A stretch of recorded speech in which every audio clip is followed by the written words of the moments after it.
Good morning. Merry Christmas and welcome to Western Reserve Online. We are so glad that you are joining us wherever you are today.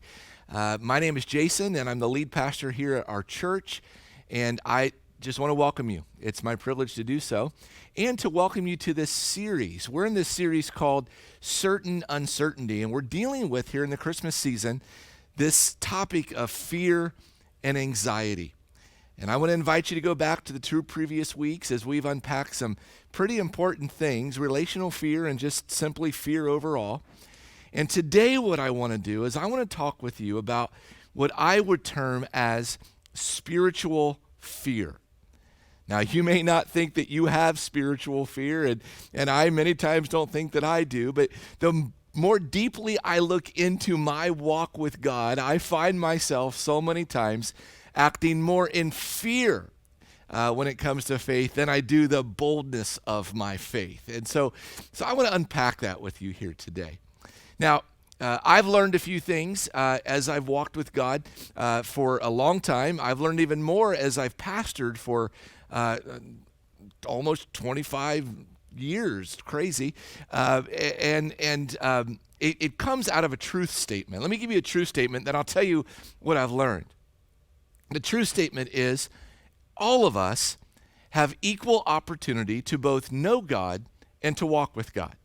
Right? Let me just say it again. It's just a simple truth statement that all of us have equal opportunity to both know God and to walk with God. I don't think anyone's going to argue with that opportunity. Now, what I've learned is this, that the difference between those who walk closely with God and those who do not walk closely with God would be this. It's our decisions, and this is important, at key points in our lives to either exercise faith or retreat in spiritual fear. Now leave that up there for a second. Let me just let that sink in with you for a minute or so. If we all have this equal opportunity to both know and walk with God, why is it that some people walk with God more closely than others? And I would tell you, and this is what I've learned, I would tell you that it's our decisions at key points in our lives to either exercise faith, or as we'll say today, feed our faith, or retreat in what we're going to call spiritual fear. And that's where some of us find ourselves here today, and I'd like to unpack that as we go. Let me start with a question as we begin to do so. Why is it in our lives, and Jason's going to join you in this, okay? Why is it in our lives that we tend to, not all the time, but like in our best faith like environment we won't, but sometimes day to day, why is this true? Why do we doubt our beliefs and believe our doubts? Why are we so prone to doubt our beliefs and believe our doubts? Now, let me tell you something else I've learned. And it's in relation to this question. And you might push back at me a little bit, but I do believe this to be true. I found it to be true in my life. And here it is. I would tell you that if we don't have faith stories in our lives, then we are simply not walking by faith. Let me say it again. If we don't have stories of faith in our lives, then we are simply not walking by faith. One of the reasons that we have our finale service, the last Sunday of the year, is because we want to encourage one another in faith. We want to encourage you to feed your faith by hearing others who have seen God show up by taking steps of faith. And we're going to see that next week, and you do not want to miss it. We also seek to challenge you with faith opportunities. Like right now, there's some of you that have taken that 2% challenge, and it's been a step of faith. You're feeding your faith. There are others of you there that have the card and it's on your refrigerator, or it's kind of in your bill box, or maybe it's even stuck in a book you're reading, or maybe even your Bible, and you're like, I know I need to do something with this, but man, I'm a little bit afraid to take the step. You see, we are either feeding our faith, or in our lives, we tend to feed our spiritual fear, right? And here's what I've learned. Again, all right, this is just like a bunch of Jason like principles that I've learned, okay? In our lives, we are either feeding our fear or feeding our faith. And here's the tragic part of it. If we feed our fear, eventually it will consume our faith. Now let me say that again. When it comes to walking and knowing God, we are either feeding our fear or we are feeding our faith. And if we are feeding our fear, it will eventually consume our faith. Why do we believe our doubts and doubt our beliefs? For many of us, and I got to say it's true of Jason sometimes, is that I tend to feed my fear rather than feed my faith. And so things like the 2% challenge and hearing the testimonies of God's faithfulness in your lives, it encourages us to feed our faith. So what's the difference between those who walk with God and those that don't? Just simply put, it's those who have decided over a lifetime to feed their faith, right, and starve their fear. You think about it, okay? Now, we're going to go over to Luke chapter 1. It's the account again of Mary interacting with the angel when she heard that she was going to be giving birth to our Savior. Let's go over and read that, and then I just want to unpack it and then make some points with us here today. We're going to go over to another passage as well, but let's start here, okay? Verse 26 of chapter 1. It's up here on the screen. Make sure you have your YouVersion open and make sure you're reading here with me, okay? Here we go. In the 6th month of Elisabeth's pregnancy, God sent the angel Gabriel to Nazareth, a town in Galilee, to a virgin pledged to be married to a man named Joseph, a descendant of David. The virgin's name was Mary. The angel went to her and said, "Greetings, you who are highly favored. The Lord is with you." Mary was greatly troubled at his words and wondered what kind of greeting this might be.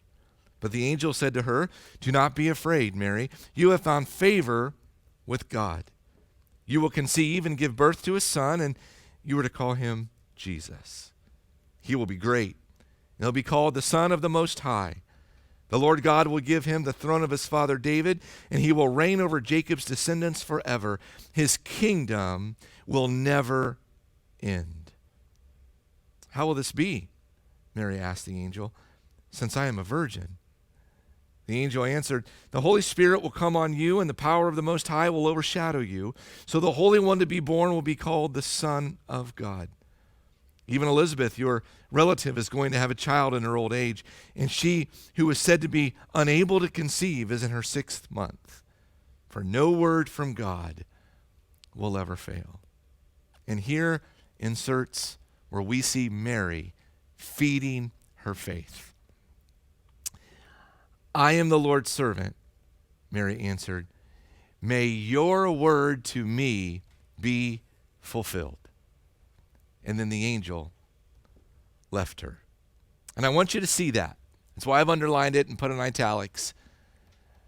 This is where Mary sets the tone for us, where she says, I'm not going to feed my fear, my spiritual fear, what's going to happen, but rather I'm going to feed my faith. I am the Lord's servant. May your word to me be fulfilled. Some translations say, may it be to me as you have said.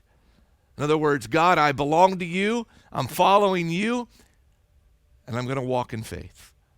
And Mary sets that tone for us to see it. This was, for Mary, a key point in her life, and she decided to feed her faith.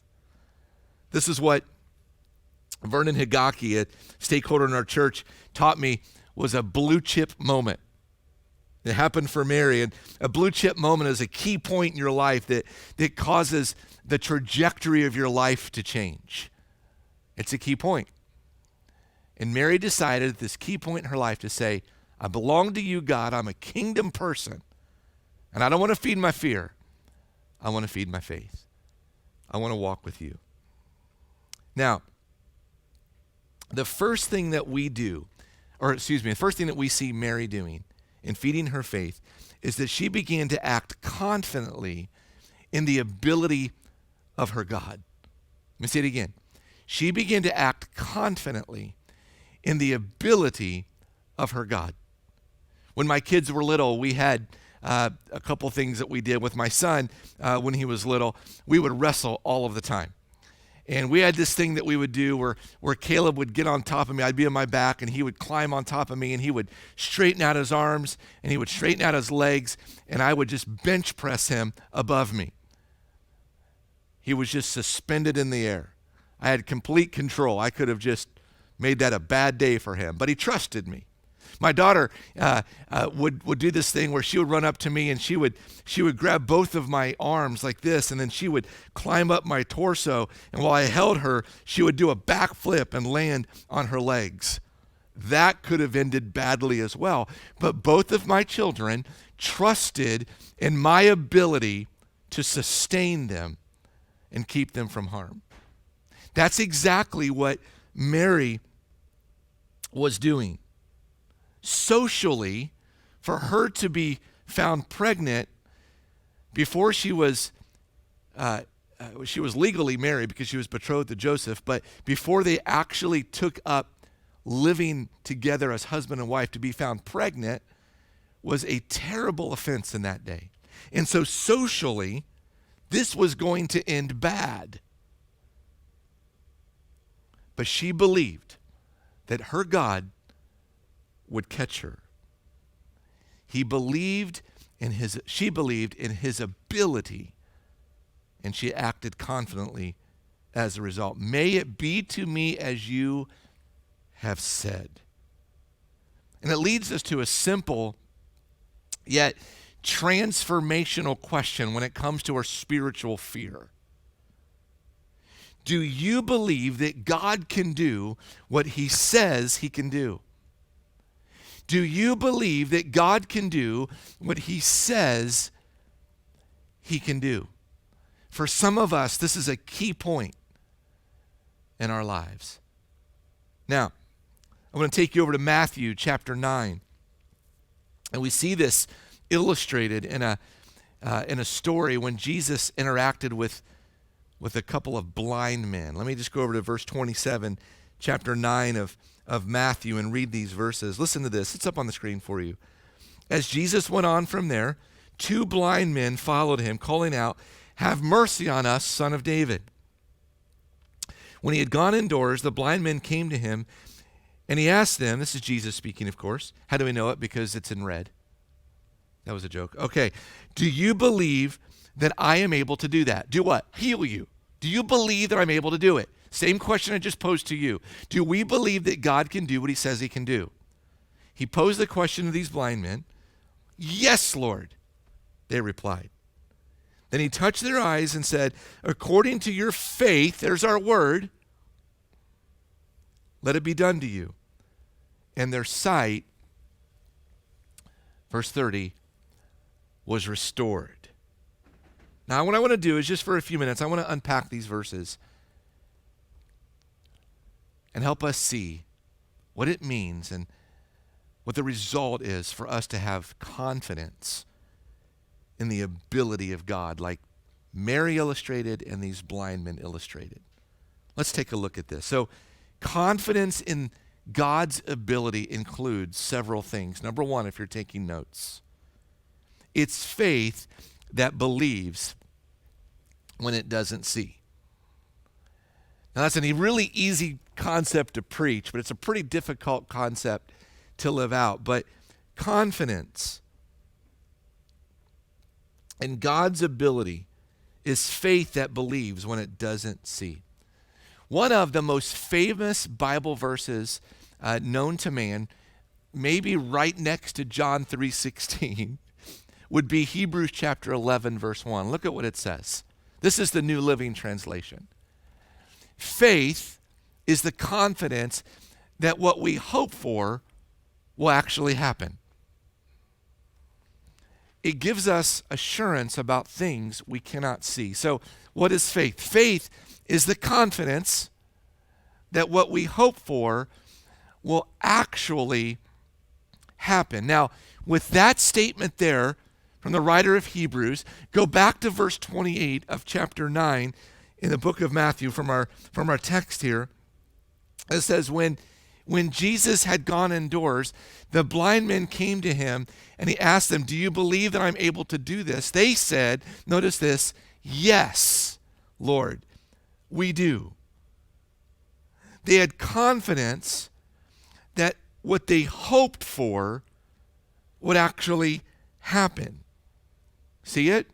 Hebrews 11:1, and what happened with these blind men is that their faith was demonstrated, and they said we have confidence that what we believe will actually happen.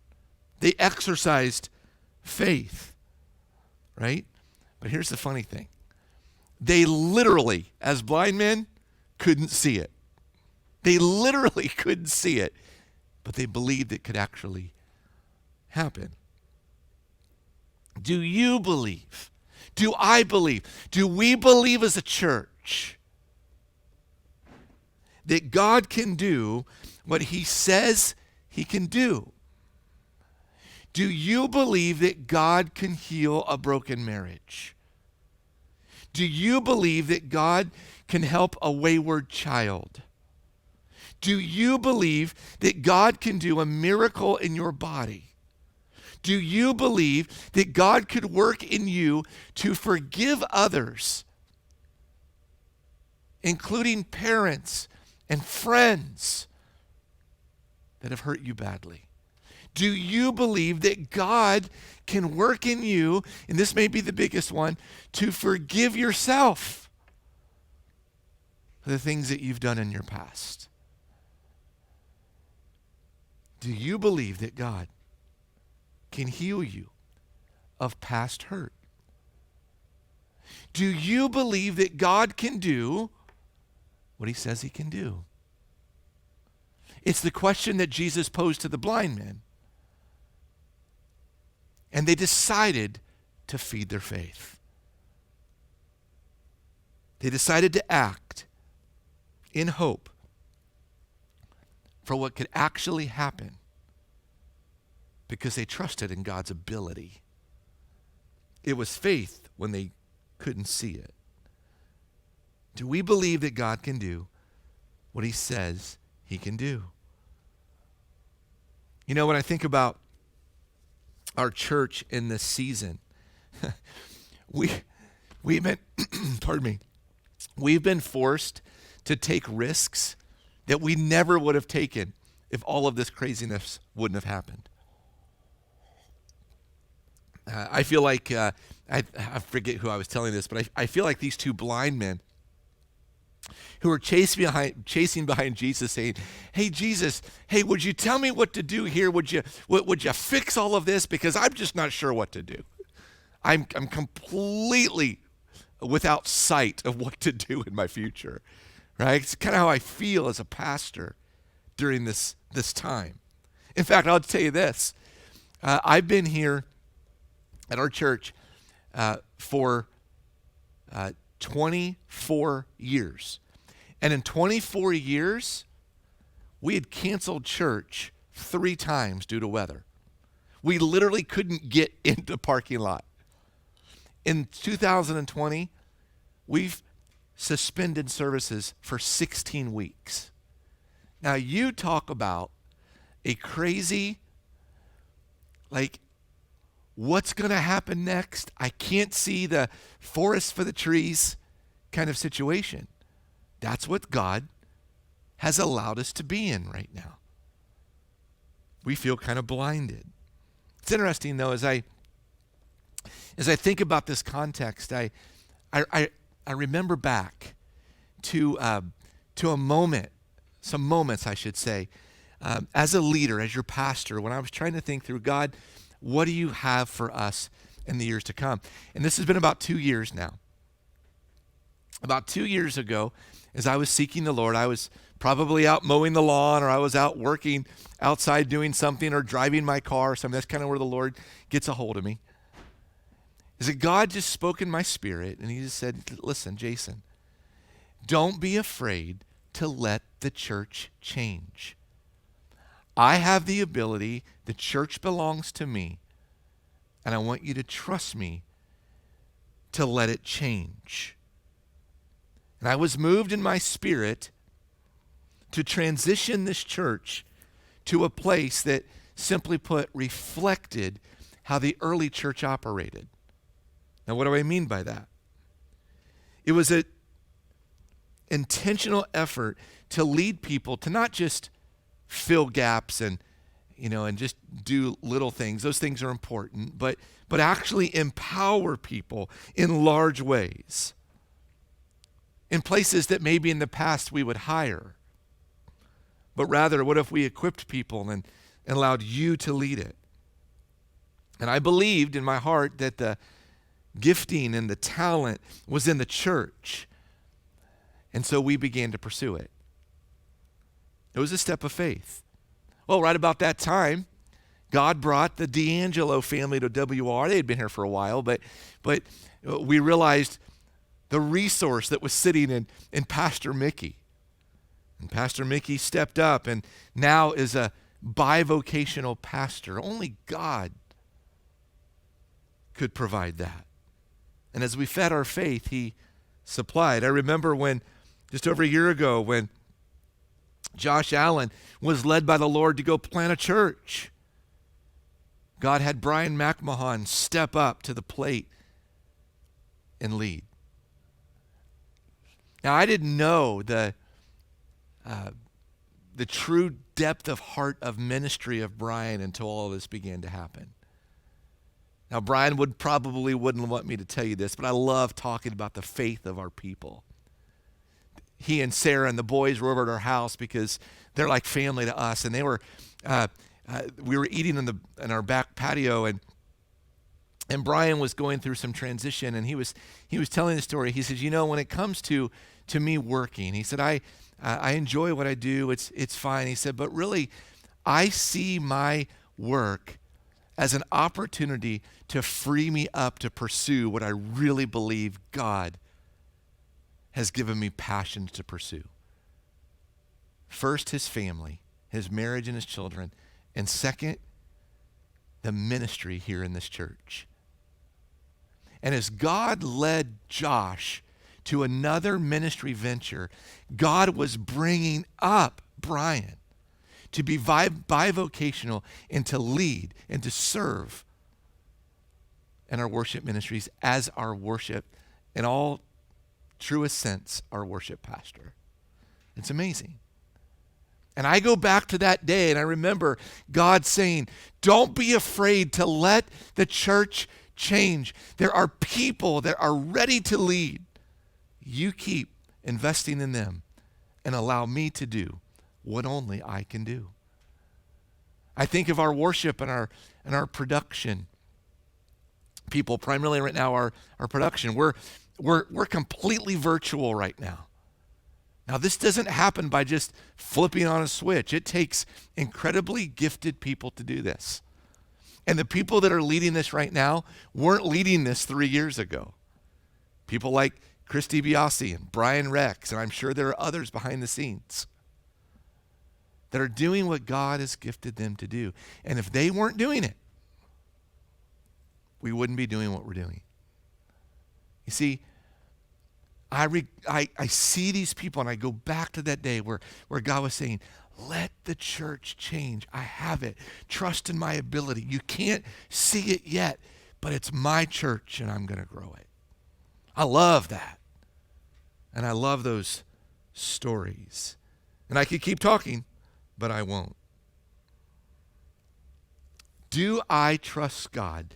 Do you trust God to do what he says he can do? You see, a lifestyle of feeding faith and not fear lives by the mantra, I am the Lord's servant. May your word to me be fulfilled. It's the words of Mary. Incredible. Get it? Good. All right.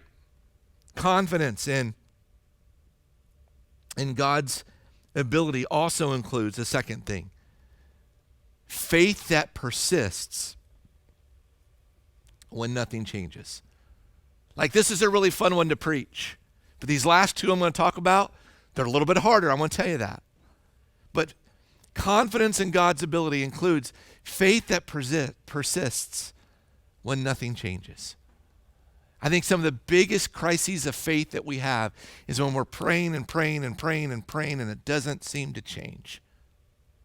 I've been there, and in some aspects I am there in certain silos of my life. And maybe you join me in that. Go back to our Matthew 9 text. I'm just going to read those two verses again. I want you to notice something that maybe we didn't notice by just reading it at first. It says, as he went out from there, so Jesus is walking, two blind men followed him, calling out. So I just want you to picture that scene. Jesus is walking, right? And these blind men are following him. They're calling out to him, but it appears that Jesus just keeps walking. And they're crying out, have mercy on us, Son of David. And he just keeps walking. And then it says, and when he had gone indoors, the blind men then followed him in. And then they asked him, and he asked them rather, do you believe that I'm able to do this? There's a couple of things that I see in this that maybe we don't notice right away. Number one, the men kept following. And number two, Jesus didn't answer immediately. He answered, but he didn't do it immediately.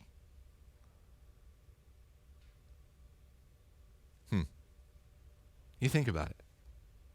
You see, these men illustrate for us that even though he didn't stop immediately, their faith caused them to persist, even though they weren't sure it was going to change. Get it?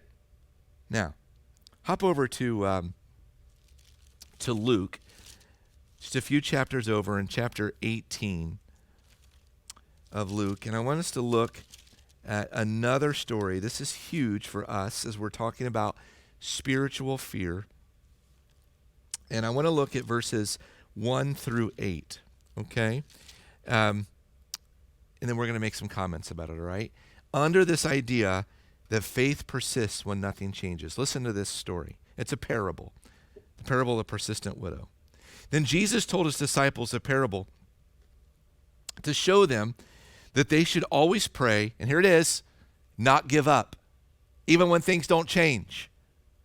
So this isn't a new problem, okay? He said, in a certain town there was a judge who neither feared God nor cared what people thought. And there was a widow in that town who kept coming to him with the plea, grant me justice against my adversary. For some time he refused, but finally he said to himself, even though I don't fear God or care about what people think, yet because this widow keeps bothering me, I will see that she gets justice and that she won't eventually come and attack me. Go to verse 6. And the Lord said, listen to what the unjust judge says. And will not God bring about justice for his chosen ones who cry out to him day and night? Will he keep putting them off? I tell you, he will see that they get justice and quickly. However, when the Son of Man comes, will he find faith on the earth? I want you to notice this last, we're going to return to this. When he comes, will he find faith on the earth? Let me just make a couple comments. You know, when I read that passage overall, I wonder sometimes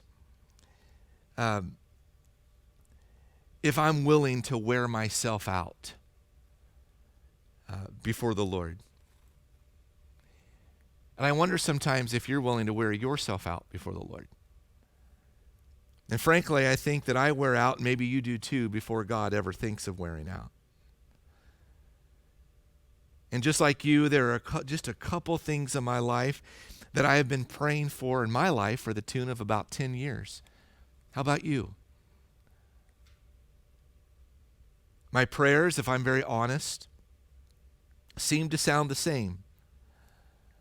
My heart at times wants to believe but gets weary. And sometimes I think, does God ever get weary of me as I pray? And then I remember the widow. She knew the ability of the judge. And he was the only one that could help. And by golly, she was going to be in his ear until he did. Now, maybe that's you, and maybe you kind of feel like that, like I do sometimes. Let me just move on through this and kind of show you what Jesus says here. Return to verse 8, and if you can put it back up on the screen. When the Son of Man comes, will he find faith on the earth? Now, I want you to see something about this. This passage is interesting because Jesus isn't necessarily talking about justice immediately, or maybe even in this life. He said, when the Son of Man comes, indicating that justice will happen for his children. But it may be later, or it even may be in eternity before we see it. You see, guys, there are going to be things that will remain questions in our lives. And there are going to be things that just won't change. You see, if Jesus wouldn't have healed the blind men, that didn't make Jesus any less compassionate or loving. In fact, we know that Jesus walked through towns and he didn't heal everybody that needed healed. Like, we know that, right? We have all of the highlights, but there were people that he didn't heal. Did that make him less compassionate or loving? Of course not. The Bible says that his ways are higher than our ways, that his thoughts are higher than our thoughts. We will have burdens that Jesus have asked us to carry. But just like I held my son and held my daughter, he holds us. Tough things do happen. This is what sin has brought upon us in the world. But Jesus has come that we might have life and the confidence in him that when we are heavy burdened, that he carries us. See, guys, we've got to remember, we're almost home. We're almost home. In the 50 or 60, 70, 80, maybe 90 years that we live here, is just a snap of what eternity will be. And when Jesus comes back, will he find his people being faithful to him? It's a decision.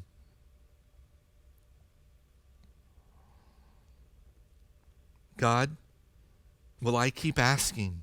Will I keep fasting? Will I keep clawing? And if I say yes to that, God, I will do it. I will choose to feed my faith and starve my fear. Because losing my faith is too great of a price. Because even if justice does not come in this life, justice has already been done. And one day I will be free from this burden and I will be with Christ forever. That is the great hope of the gospel. and the great hope of Christ coming at Christmas time.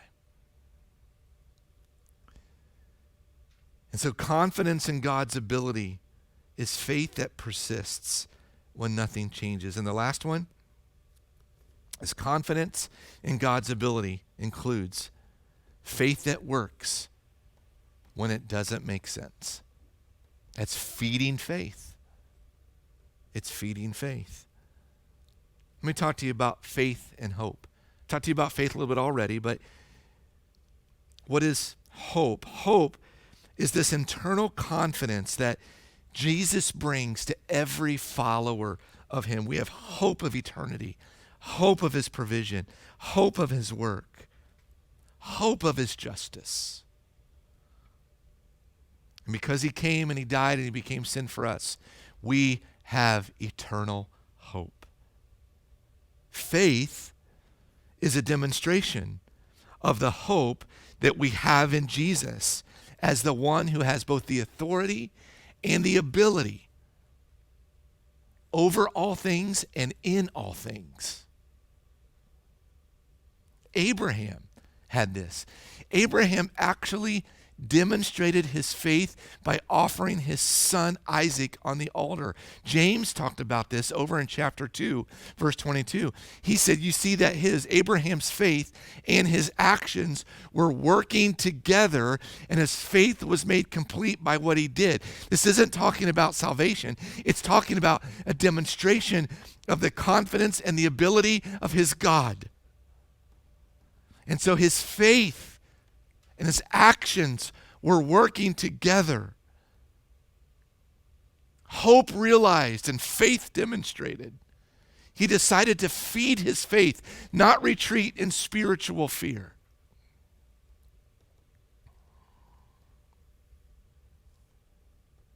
And he focused on what he could do, not what he couldn't do. You ever think about that? You see, the end result was offering his son on the altar, but God called Abraham to act in faith, and so Abraham did what he knew he could do as he demonstrated faith, trusting God for the result. And God ended up providing a lamb, and Abraham's faith was credited to him as righteousness. You see, listen, we can't always see. And in fact, in faith, we don't normally see how it's going to work out. But you know what I can do in faith as I walk with God? I can hear God. I can walk with God. And yes, I have to be honest, there's times that I yell at God because I don't understand. And I don't mean that disrespectfully. I fear my Lord. But there are times that I don't understand, and I just bang my fist on the ground, or I yell at him when I'm taking a walk. God, why is this happening this way? Or why don't you just do this? I think God can handle that. But I've made my decision to follow Jesus. And I will not lose my faith.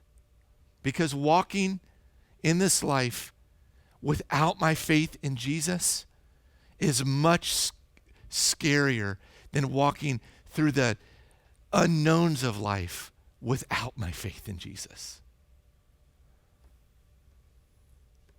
I've decided that I would do that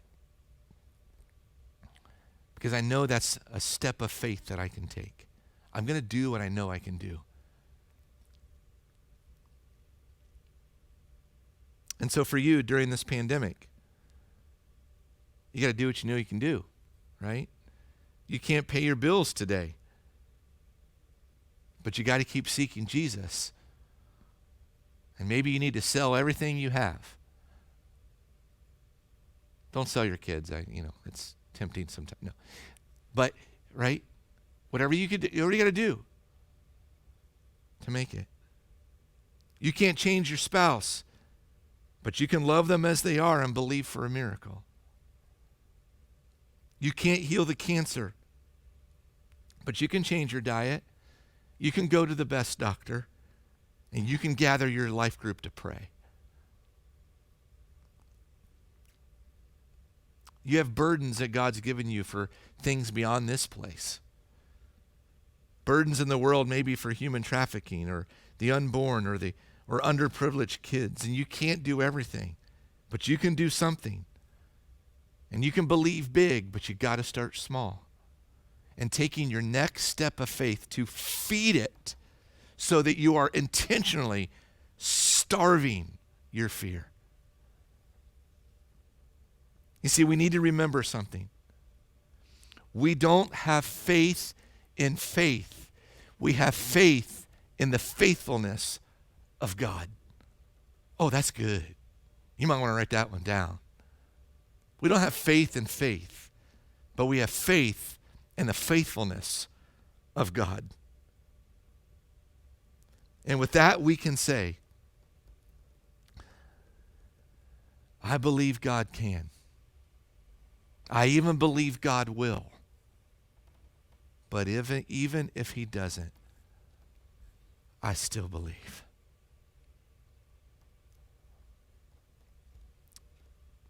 So what do you fear? What looks impossible to you? Do I, like Mary, have confidence in God's both authority and his ability to take care of us? What do you need to hand back to the Lord? Believing and knowing that he can do it. But even if he doesn't, your faith in him and his ways will never change, because you know that one day it will be made all right. I've been praying for you this week because I think a message like this hits home for a lot of us. Certain uncertainty. But we serve a God who knows the days for certain. Guys, let's pray. Father, thank you for sending your son Jesus. Thank you for this chance over these minutes to reflect upon your word, to understand your word, to then understand it when it comes to our lives. God, I know that I am guilty so many times of feeding my spiritual fear and starving my faith. But you want us to feed our faith and starve our fear. And I want to know you and walk with you closely. And God, there are those key points along the way that either feed my faith or feed my fear. And I want to be a guy that takes those blue chip moments and say, God, I choose to follow you, even when I don't see. We love you, Lord. Take care of our church as we take care of one another. In Jesus' name, amen. Guys, thanks for joining us today. We're going to worship here. And as we worship, I want to invite you and remind you to give to our church, to the Lord. And we're trusting God for his provision there. And thanks for being faithful to that. As you give, make sure you remember it is an act of worship. He's given you all that you need. And so now you give back to him.